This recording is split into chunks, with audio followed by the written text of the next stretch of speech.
Please welcome us all.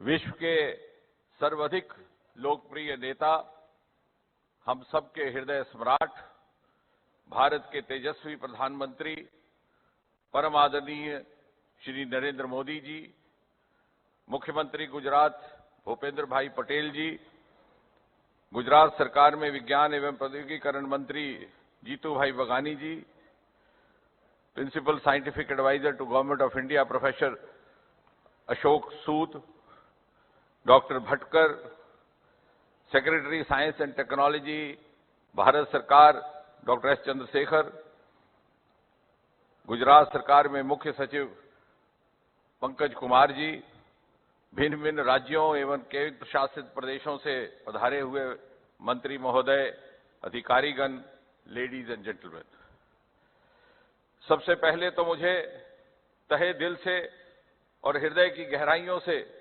आभार प्रकट करना है आदरणीय प्रधानमंत्री जी का। अपने बहुमूल्य समय में से कुछ एक क्षण निकाल करके उन्होंने इस 2 दिवसीय सम्मेलन का उद्घाटन कर हम सबका हौसला बढ़ाया है। हम सब जानते हैं, प्रधानमंत्री जी ने निरंतर विज्ञान, नवाचार, इनोवेशन को सर्वोच्च प्राथमिकता दी है और उसका नतीजा ये है कि आज हिंदुस्तान के घर घर में टेक्नोलॉजी प्रवेश कर चुकी है। और ये इसलिए संभव हुआ प्रधानमंत्री जी कि आपने अनेकों ऐसे ऐतिहासिक निर्णय लिए जिनको लेने का शायद पिछली सरकारों में साहस ना था। ये आप ही के कार्यकाल में संभव हुआ कि अंतरिक्ष विभाग पब्लिक प्राइवेट पार्टिसिपेशन के लिए खोल दिया गया। आज वो गगनयान की तैयारी कर रहे हैं। ये आप ही के कार्यकाल में संभव हुआ कि परमाणु ऊर्जा विभाग जॉइंट वेंचर्स की अनुमति प्राप्त कर नए संस्थान खोलने में लग गया। ये आप ही के कार्यकाल में संभव हुआ कि बायोटेक्नोलॉजी विभाग ने दुनिया का सबसे पहला डीएनए वैक्सीन इजाद करके विश्व भर को उपलब्ध करवाया। ये आप ही के कार्यकाल में संभव हुआ कि पृथ्वी विज्ञान मंत्रालय ने डीप ओशन मिशन प्रारंभ करके भारत के 7,500 किलोमीटर लंबे समुद्र तट के साथ बसे सागर के भीतर की अपार संपत्ति को खोजने का काम शुरू किया। और ये भी आप ही के कार्यकाल में संभव हुआ कि मात्र 350 स्टार्टअप्स की संख्या बढ़कर के 75,000 का आंकड़ा पार कर गई और हिंदुस्तान को दुनिया के पहले 3 स्टार्टअप इकोसिस्टम्स में शुमार किया गया। और आज भी ये आप ही की प्रेरणा से इस प्रकार की कॉन्फ्रेंस, इस प्रकार के सम्मेलन का आयोजन किया जा रहा है। इस 2 दिवसीय सम्मेलन अपने में अनोखा केवल इसलिए नहीं कि इसमें प्रत्येक राज्य और केंद्र शासित प्रदेश का प्रतिनिधित्व है, बल्कि इसलिए भी कि इसको एक अलग स्वरूप देने का प्रयास है। अलग अलग सत्र, थीम बेस्ड सेशंस होंगे। भारत एक बहुमुखी देश है।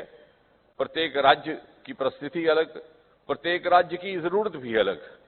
किस राज्य में किस टेक्नोलॉजी का उपयुक्तता से प्रयोग हो सकता है, उसको लेकर के केंद्र और प्रदेश मिल बैठ करके मंथन करें। एक इंटेग्रेटेड अप्रोच से, साइलोज से बाहर निकल करके एक नई कार्यशैली का पालन करते हुए ऐसा करने का प्रयास किया जाएगा। और फिर इसी अनुभव को लेकर के आने वाले सालों में बारी बारी से भिन्न भिन्न राज्यों में इस प्रकार के सम्मेलन आयोजित करने का प्रयास रहेगा।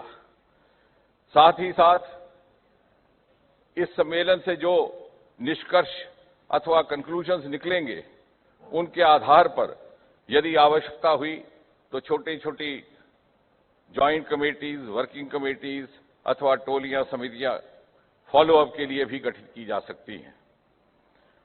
और इसके अतिरिक्त आप ही के द्वारा अमृतकाल के आह्वान को मद्देनजर रखते हुए प्रत्येक प्रदेश में युवा वैज्ञानिक, युवा प्रतिभाओं को कैसे बढ़ावा दिया जा सके, इसको लेकर भी केंद्र और प्रदेश मिल बैठ करके योजना बनाएंगे, विचार करेंगे, ताकि अगले 25 वर्ष ये युवा अपनी पूरी ऊर्जा के साथ देश की सेवा को समर्पित हो सके और 2047 के भारत के निर्माण में, आपके सपनों के शताब्दी भारत के निर्माण में अपनी भूमिका अनुकूलता के साथ निभा सके। मुझे और कुछ नहीं कहना, हम सब मुंतजर हैं आपके संबोधन के लिए। एक बार पुनः बहुत बहुत धन्यवाद, बहुत बहुत शुक्रिया।